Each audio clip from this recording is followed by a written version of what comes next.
नमस्कार विद्यार्थी मित्रांनो. चला आज आपण थोडस वेगळ्या प्रकारचं क्वाड्रॅटिक इक्वेशन आपण शिकूया. जनरली हे जे क्वाड्रॅटिक इक्वेशन जे आहे ते तुम्हाला हॉट क्वेश्चन म्हणून तुम्हाला परीक्षेला बऱ्याच वेळेला विचारलं जातं. अशा असणारे एक्झाम्पल जर तुम्हाला परीक्षेला जर आले तर बऱ्याचशा असणाऱ्या मुलांना सोडवता येत नाही. तर चला हे एक्झाम्पल कसं सोडवायचं ते आपण बघूया. इथे तुम्हाला एकूण 4 ब्रॅकेट तुम्हाला दिसत आहेत. इक्वलच्या पलीकडे 9 तुम्हाला दिसतंय.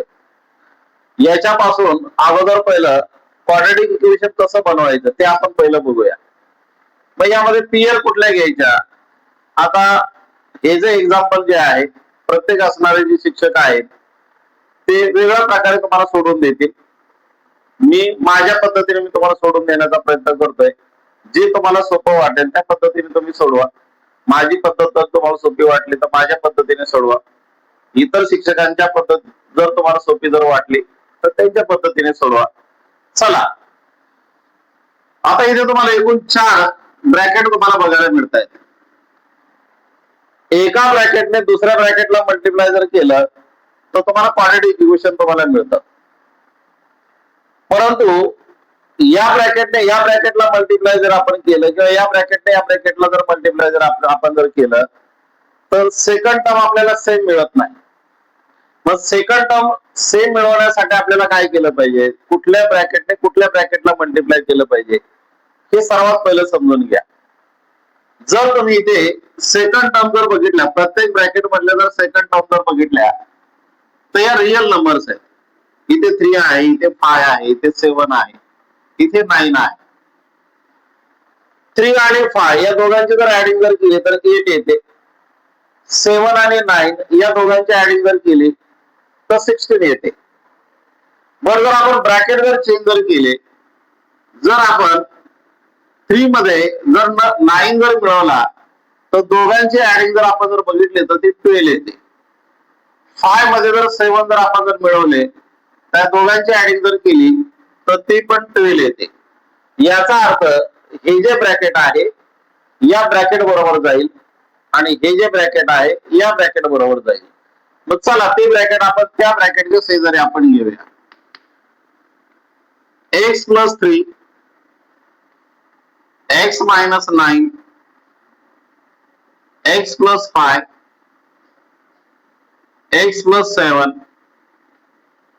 = 9. या दोन्ही असणाऱ्या नंबरची ऍडिंग जर केली तर 12 येते. या दोन्ही नंबरची ऍडिंग तुम्ही जर केली तर ती पण 12 येते. आणि म्हणून हे ब्रॅकेट आपण एकमेकांच्या शेजारी आपण घेतले. या ब्रॅकेटने या ब्रॅकेटला मल्टिप्लाय करा. आता या ब्रॅकेटने या ब्रॅकेटला मल्टिप्लाय करायचं म्हणजे पहिल्या असणाऱ्या टर्मने या पूर्ण ब्रॅकेटला मल्टिप्लाय करायचं. त्यानंतर सेकंड टर्मने या पूर्ण ब्रॅकेटला मल्टिप्लाय करायचं. तर कसं करतात ते बघा. या फर्स्ट टर्मने या ब्रॅकेटला मल्टिप्लाय जर केलं तर x ने x ला मल्टिप्लाय होईल आणि 9 ला पण मल्टिप्लाय होईल. मग x ने जर x ला मल्टिप्लाय जर केलं तर काय येईल x². x ने 9 ला मल्टिप्लाय जर केलं तर काय येईल 9x. बघा फर्स्ट टर्मने या दोन्ही असणाऱ्या टर्मला मल्टिप्लाय केलं तसं सेकंड टर्मने सुद्धा या दोन्ही असणाऱ्या टर्मला तुम्हाला मल्टिप्लाय करायचंय. 3 ने जर x ला मल्टिप्लाय जर केलं तर 3x. 3 ने जर 9 ला मल्टिप्लाय जर केलं तर 27. हा आला एक स्क्वेअर ब्रॅकेट. सेम तसंच तुम्हाला पुढे करायचंय. या असणाऱ्या ब्रॅकेट मधल्या प्रत्येक टर्मने या ब्रॅकेट मधल्या प्रत्येक टर्मला मल्टिप्लाय करायचंय. मीन्स काय मिळेल तुम्हाला x² + 7x + 5x + 35 = 9. अशा स्वरूपाचे असणारे दोन ब्रॅकेट तुम्हाला मिळाले. इथे 9x आणि 3x हे दोन्ही लाईक टर्म्स आहेत. इथे पण 7x आणि 5x हे दोन्ही लाईक टर्म्स आहेत आणि दोघांमध्ये ऍडिंगचं साइन आहे म्हणून या दोघांचं ऍडिंग होईल.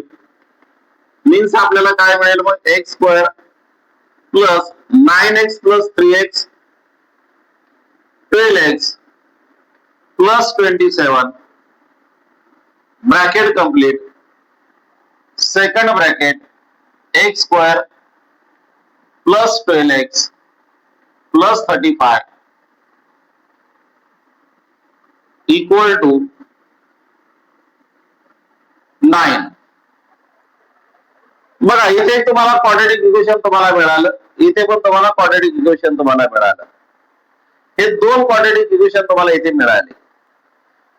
बट या दोन्ही क्वाड्रॅटिक इक्वेशन मध्ये तुम्ही जर बघितलं तर फर्स्ट आणि सेकंड टर्म तुम्हाला सेम दिसत आहेत. तर फर्स्ट आणि सेकंड टर्म ज्या तुम्हाला सेम दिसत आहेत या असणाऱ्या टर्मला मिळून पाहिजे तर याला ब्रॅकेट करा, याला सिंपल ब्रॅकेट मध्ये आपण घेऊया. तर हे दोन्ही ब्रॅकेट जे आहेत ते दोन्ही ब्रॅकेट तुम्हाला सेम दिसत आहेत.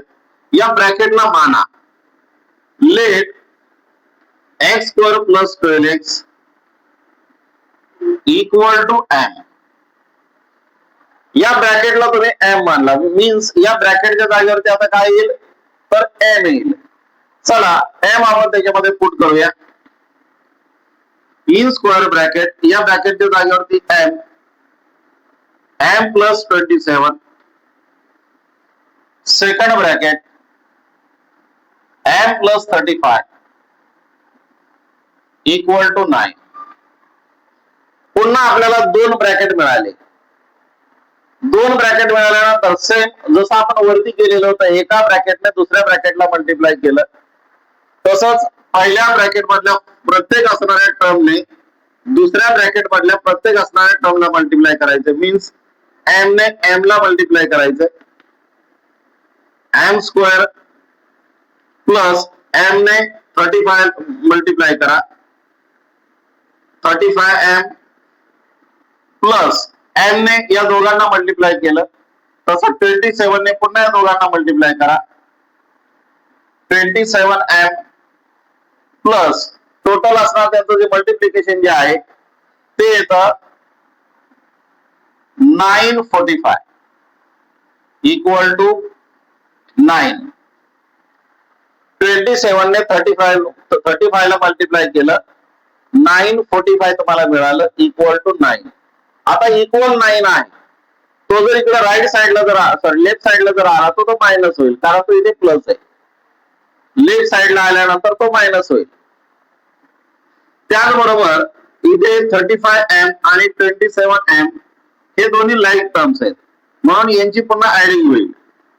मीन्स काय भेटेल आपल्याला तर m स्क्वेअर प्लस या दोघांची ऍडिंग जर तुम्ही जर केली तर किती 7 5 12 3 2 आणि कॅरी 1 62m प्लस 945 हा 9 इकडे आला मायनस 9 इक्वल टू 0. पुन्हा हे दोन्ही लाईक टर्म्स आहेत, याला प्लस साइन आहे याला मायनस साइन आहे. 945 मधून 9 जातील,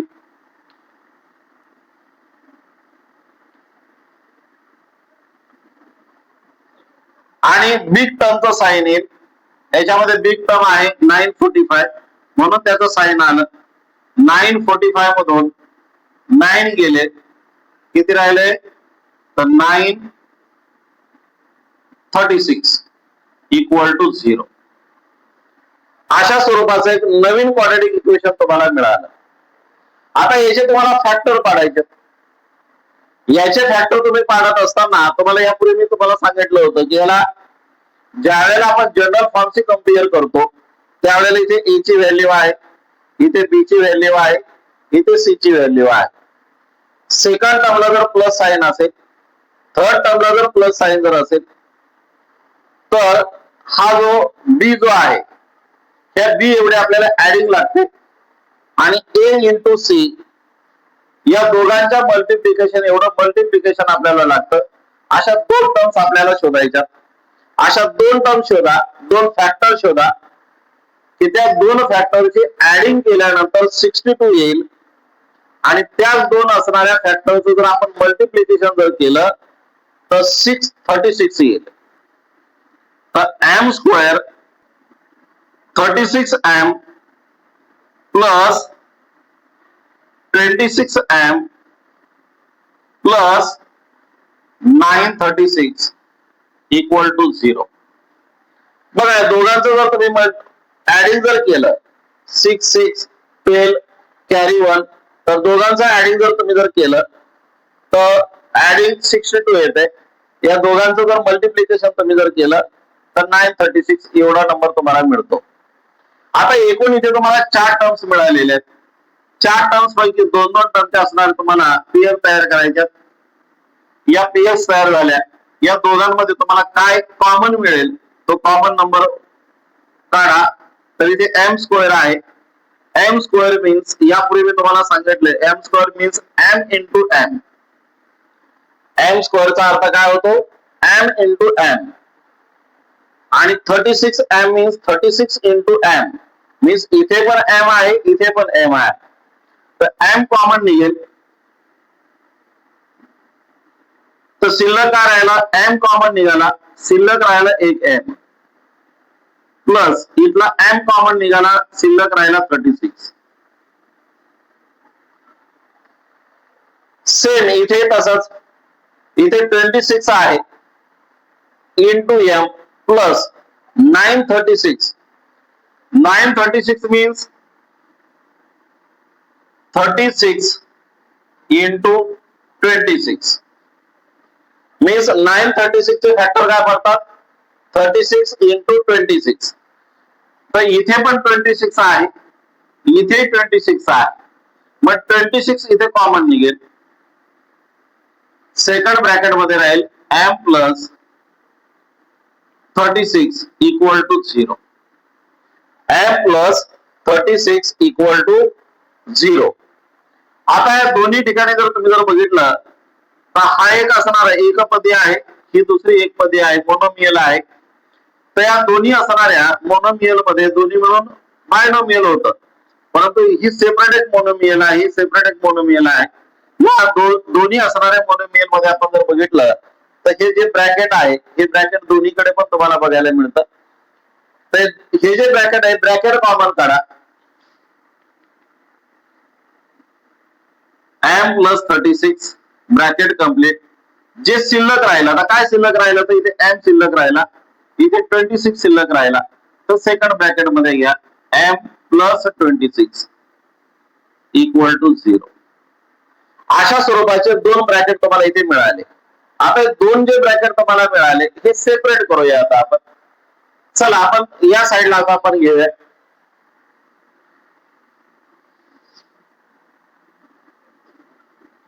M plus 36 equal to 0. M plus 26 equal to 0. But m ची व्हॅल्यू आपण इथे मांडलेली होती एक्स स्क्वेअर प्लस 12x याला आपण एम मांडलेला होता. मग x square plus 12x M च्या जागेवरती आपण घेऊया. मग जिथे एम आहे तिथे काय येईल एक्स स्क्वेअर प्लस 12x. मग इथे एम आहे तर एम च्या जागेवरती तुम्हाला ठेवावं लागेल एक्स स्क्वेअर प्लस 12x त्याच्या पुढे आहे प्लस 36 इक्वल टू 0. अँड या एन च्या जागेवरती येईल x square plus 12x plus 26 equal to 0. पुन्हा आपल्याला इथे दोन क्वाड्रॅटिक इक्वेशन तुम्हाला इथे मिळाले.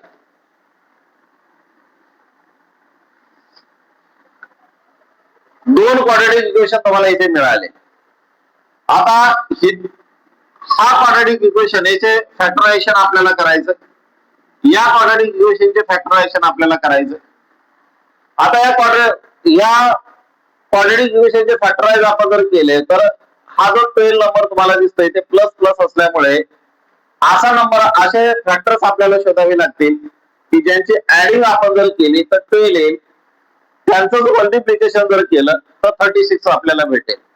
असे दोन असणारे फॅक्टर्स कुठले आहेत तर 6 आणि 6. 6 आणि 6 यांची जर ऍडिंग जर केली तर 12 येते. 6 ने जर 6 ला मल्टिप्लाय जर केलं तर 36 येतात. मीन्स या असणाऱ्या मधल्या टर्मची फोड काय होईल, तर मधल्या टर्मची फोड होईल x square plus 6x plus 6x plus 36 equal to 0.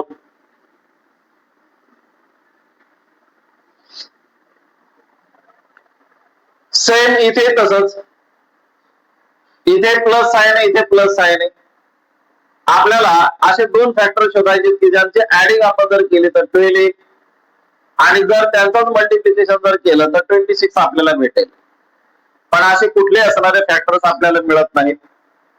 मग हे जे क्वाड्रॅटिक इक्वेशन आहे, मग ज्या वेळेला फॅक्टर त्याचे आपल्याला मिळत नाही, मग त्यावेळेला काय करायचं, तर त्यावेळेला त्याला फॉर्म्युला मेथडने सोडवायचं.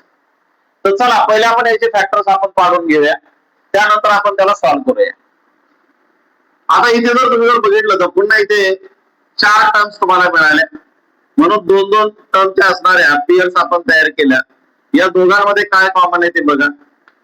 तर इथे एक्स आहे, इथे पण एक्स आहे. X square means x into x, म्हणजे इथे पण एक्स आहे, इथे पण एक्स आहे. एक्स कॉमन निघाला, एक्स प्लस 6, इथे 6 आहे इंटू एक्स, इथे 36 आहे. 36 मीन्स 6 इंटू 6 मीन्स इथे 6 आहे, इथे पण 6 आहे. 6 कॉमन निघाला. सेकंड ब्रॅकेट मध्ये काय राहिलं, इथे राहिला एक्स प्लस इथे राहिला 6 इक्वल टू 0. या दोन्ही टर्म कडे आपण जर बघितलं तर ब्रॅकेट तुम्हाला सेम दिसतंय. हे ब्रॅकेट कॉमन काढा जे दोन्हीकडे पण आहे आणि जे उरलेले असणाऱ्या टर्म्स आहेत ते दुसऱ्या ब्रॅकेट मध्ये घ्या. X plus 6 equal to 0. अशा प्रकारे हे दोन असणारे फॅक्टर्स आपल्याला मिळाले. मग first factor equal to 0, x plus 6 equal to 0, x plus 6 equal to 0. Therefore x equal to plus 6 आहे, इक्वलच्या पलीकडे जर गेला तर minus 6. x equal to plus 6 आहे, पलीकडे गेल्यानंतर मायनस 6. अशा दोन व्हॅल्यूज आपल्याला इथे मिळाल्या एक्सच्या, परंतु ते एकाच असणाऱ्या क्वाड्रॅटिक इक्वेशन पासून आपल्याला मिळालेले आहेत. दुसरं क्वाड्रॅटिक इक्वेशन अजून आपलं बाकी आहे, याच्यापासूनही आपल्याला सोल्युशन आपल्याला मिळेल. चला आता त्याच्यापासून आपण सोल्युशन काढूया. याचे फॅक्टर परत नसल्यामुळे आपल्याला याला सर्वात पहिलं तर क्वाड्रॅटिक इक्वेशनच्या जनरल फॉर्मशी कम्पेअर आपल्याला करावं लागेल. तर चला कम्पेअर आपण करूया. कम्पेअर विथ क्वाड्रॅटिक इक्वेशनचा general form ax square plus bx plus c equal to 0. आता याच्याबरोबर तुम्ही कम्पेअर केल्यानंतर a ची व्हॅल्यू तुम्हाला काय मिळेल, b ची व्हॅल्यू तुम्हाला काय मिळेल, c ची व्हॅल्यू तुम्हाला काय मिळेल ते बघा. तर a इक्वल टू तुम्हाला मिळेल 1, b equal to 12 and c equal to 26. अशा 3 व्हॅल्यूज तुम्हाला इथे मिळाल्या. अशा 3 व्हॅल्यूज तुम्हाला इथे मिळाल्या. एबीसीच्या व्हॅल्यूज आपण काढल्यानंतर याचे जे फॅक्टर आपल्याला पाडायचे ते फॉर्म्युला मेथडने पाडायचे. म्हणून काय म्हणायचं, बाय फॉर्म्युला मेथड.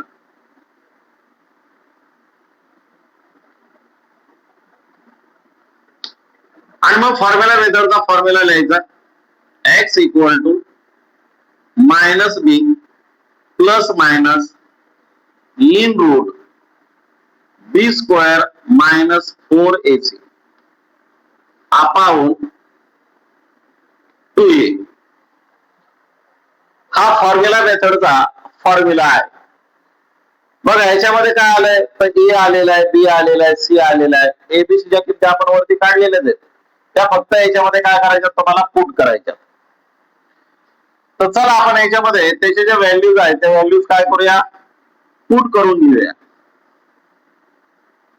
तर X equal to minus B ची व्हॅल्यू किती आली, तर 12 in root B square means 12 square minus 4 into A ची व्हॅल्यू आहे 1 आणि सी ची व्हॅल्यू आहे 26.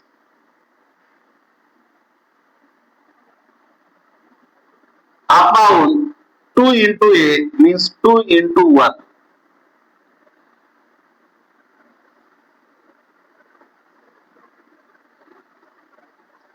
इकडे जागा पुरवत नाही म्हणून आपण या साईडला आपण घेऊया. Therefore x equal to -12,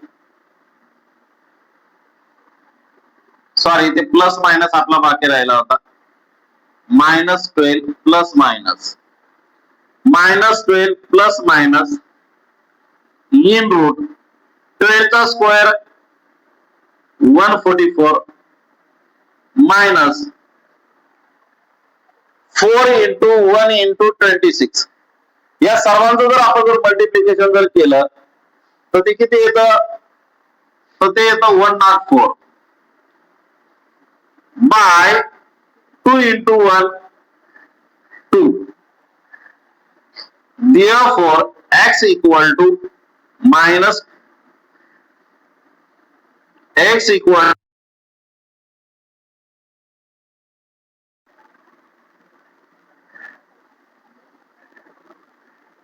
144 मधून 104 गेला. किती शिल्लक राहणार आहेत? तर 40 शिल्लक राहिले. अपाऊन 2. आता 40 हा जो नंबर तुम्हाला भेटलाय रूट मध्ये, याचे फॅक्टर तुम्हाला पाडायचे आणि फॅक्टर पाडत असताना एखादा त्यामध्ये आपल्याला स्क्वेअर नंबर मिळतोय का हे बघायचं. त्यासाठी अगोदर स्क्वेअर नंबर पाठ असणं खूप गरजेचं आहे. म्हणून जनरली 25 पर्यंत स्क्वेअर नंबर पाठ करून घ्या. 10 पर्यंत कमीत कमी 10 पर्यंत क्यूब नंबर पाठ करून घ्या. ह्या बेसिक गोष्टी आपल्याकडे असतील, माहिती असतील तरच आपल्याला असे गणित सोडवता येतील. नाहीतर मध्ये मध्ये तुम्हाला अडथळे निर्माण होतात आणि मग याचा भाव फॅक्टर रेट पाडता येत नाही किंवा त्याच्यामधला आपल्याला काय करायचं हे समजत नाही. तर इथे तुम्हाला 40 नंबर जो तुम्हाला दिसतोय याचे फॅक्टर आपल्याला पाडत असताना एक लक्षात घ्यायचं की त्याच्यामध्ये एखादा आपल्याला परफेक्ट स्क्वेअर मिळतोय का. नसेल मिळत तो नंबर तसाच ठेवा. जर मिळत असेल तर फॅक्टर पाडून घ्या. तर 40 चे फॅक्टर काय पडतात? तर 4 into 10 म्हणजे 4 हा परफेक्ट स्क्वेअर आपल्याला इथे मिळतो. 4 into 10. 10 हा परफेक्ट स्क्वेअर नाही, बट 4 हा परफेक्ट स्क्वेअर आहे. मग चला याचे आपण फॅक्टर पाडूया. तर काय मिळतील आपल्याला? तर x equal to -12 plus minus in root 4 into 10 by 2. आता 4 हा परफेक्ट स्क्वेअर आहे, त्याच्यामुळे त्याचा स्क्वेअर रूट नाहीये. x equal to -12 plus minus 4 चा स्क्वेअर रूट किती आहे? 2 इन रूट 10 बाय 2. आता इथे दोन टर्म्स तुम्हाला मिळाल्या. 2 रूट 10 ही एक आणि -12 ही दुसरी. 12 जो आहे याचे पुन्हा फॅक्टर तुम्हाला 12 चे फॅक्टर पडतात 6 into 2. 6 into 2 मीन्स याच्यामध्ये 2 आहे, याच्यामध्ये पण 2 आहे. मग चला 2 कॉमन करा.